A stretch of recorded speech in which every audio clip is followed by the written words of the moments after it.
Hi everyone, I have a saddle here which is nearly finished.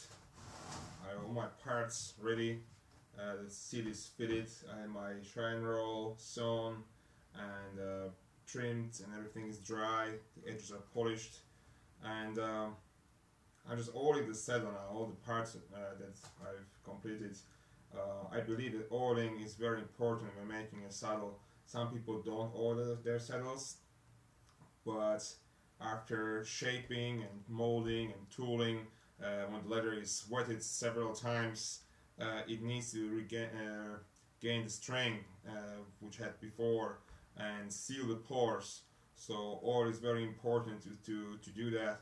And after I put usually 2 coats. I use pure mincemeat oil, which I heat up in a little pot, and I always go a little lighter, 2 lighter coats than 1 very heavy, because especially with thin leathers, you can over oil the leather and damage it.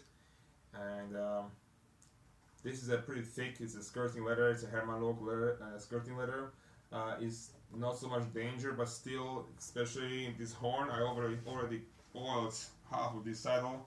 The horn is carved and it's pretty thick, and I put 1 light coat, and especially when I was using my tools and stamping tools and knife cuts. If I put too much oil, it will be very dark, and it will lose all the contrast. It will be all just one dark area. And I oiled it maybe 3 minutes ago, and I will leave it for 24 hours at least, and it will go back almost to its natural color, maybe probably to this. And then I can decide if I see it's still a bit too dry looking, and I'm gonna put 2nd coat. I also put oil on my edges. They are slicked, but they're not sealed yet. So I put my oil. This is my first stage of sealing my edges, and then I'm gonna apply wax and melt it into those edges. So the wax, when it's melted, it will protect the edge, it will seal it, and it will be nice and shiny. And I stitched the horn 8 stitches per inch, and I flatten this back edge a little bit. It will help me when I put my horn wrap to lay a little bit better. So this is very close to the stitching, this back edge, as you can see, a little bit flatter. And yeah, I'm gonna show you now. Process. It is pretty simple, but little care is necessary. And I have a piece of paper towel just in case I put a little bit too much at one spot.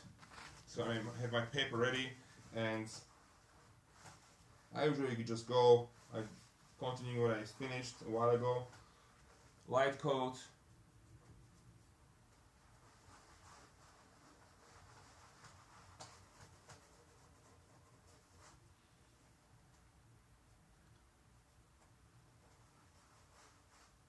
especially here I have to be careful because this leather is loose, so I will oil from the bottom and the top, but this part is glued to the ground seat, so I'm only gonna apply oil from the top. So I've had to put a little bit less oil on these sides because I'm gonna put from the top and the bottom, and I better put more tomorrow than just putting too much today and then having a big oil stain. It goes very dark at the first, but then you can see this is already a little bit lighter than that, and it's only a couple minutes. And the heated oil helps to penetrate deeper and more evenly than if I don't heat the oil. So just a little bit of care when you're oiling your own saddles or any other little parts. One recommendation: if you have used tack, bridles, anything, if it's not extremely dry looking, don't oil.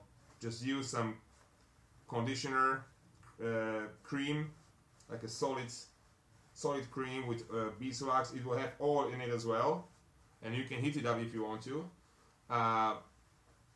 Only oil really thick leathers, and very carefully if it's really dry, especially like parts that are in contact with the horse on the bottom, like fenders and the steel leathers, they need some oil from time to time. When I'm sanding my new saddles, they are well oiled, so you don't have to do anything for the first couple months, depending on the use. So I'm gonna put some on the bottom as well.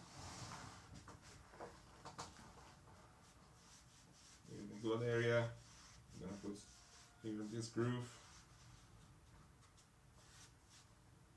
I already oiled the flat plates. This is a flat plate rigging. This is the strongest, most balanced rigging from all types. There's inskirt, double D. It's actually a separate piece of leather. As you can see, if I lift this, it's screwed here in the front underneath the fork, and it continues back here to the back of the saddle. So when you're pulling on the Latigo, it pulls the front and the back of the saddle.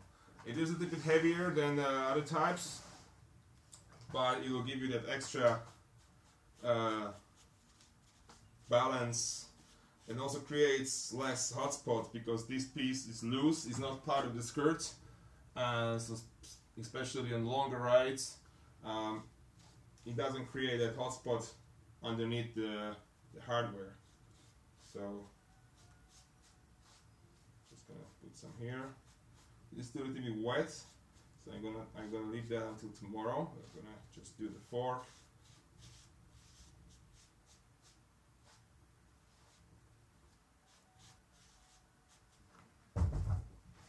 So I got all these parts done. Just one here, visit the corner, the handhold.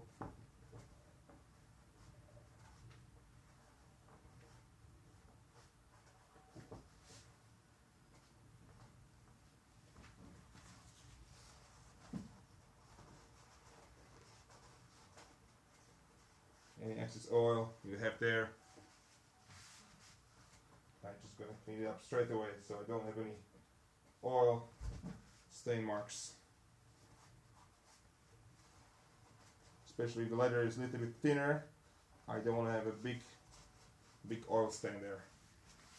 It would not look nice, and also it actually weakens the fibers if they're too much saturated with oil.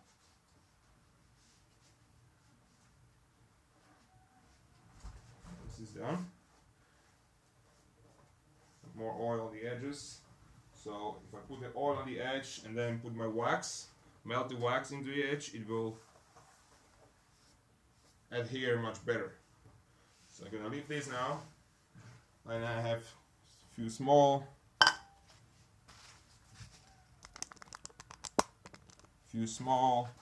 parts to oil.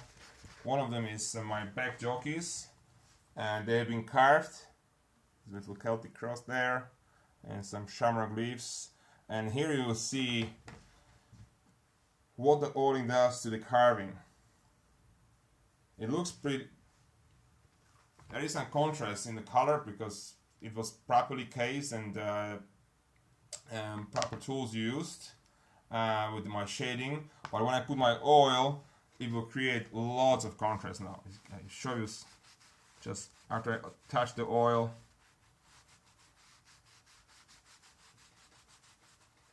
Just one even coat, then I want to get into every cut. I don't want to miss any spots, but I don't want to have any accumulation of oil. You can see the difference, right?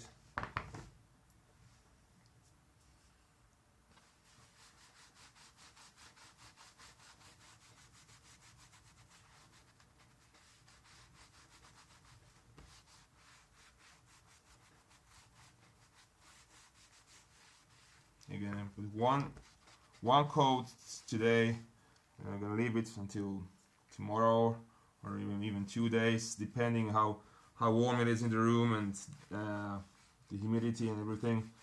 When I see it's nice and even, but it's still too dry, I can go and put my second coat or third coat. If it's really thick leather, I prefer doing 3 lighter coats than 1 really heavy. But the oil does magic actually. brings the leather to life. Especially if you're using the tools properly when you're doing your designs and cuts, it will create lots of contrast. And this is actually gonna have antique finish. So that's a paste that's applied after oil, and it will create even more contrast to the tooled and untooled leather. So the untooled is gonna stay much lighter in color, and everywhere I put my stamp or knife cut, it will be darker. Again, put some oil on my edges.